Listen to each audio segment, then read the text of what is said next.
Welcome to Daily Tax Minute. This is Tony Novak here to spend a few minutes on saving taxes and staying out of tax trouble. Today's topic is what type of income, and this is probably one of the more simple concepts of any episode we've done.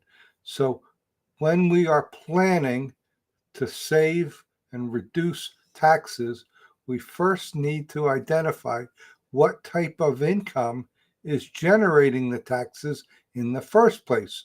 So that calls for a little projection. So if we're talking about saving taxes for 2025 or 2026, we have to first have a reasonable idea of what's going to generate the taxes that I would normally pay before we can have a discussion about how we might reduce those taxes.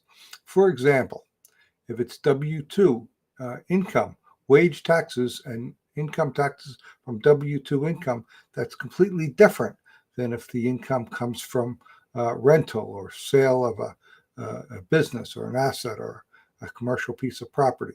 The strategy would be completely different. It's also very important to know if we're self-employed people, whether it is income that's subject to self-employment tax. That's a huge factor in determining what strategies we will use to plan for saving taxes going forward. And finally, if it is a income generated by capital gains, some passive income or capital gains income, those can be among the trickier types of planning to do to eliminate or reduce those taxes because of the way our tax laws are structured. So you really have to take a good close look at that before we get into developing a strategy.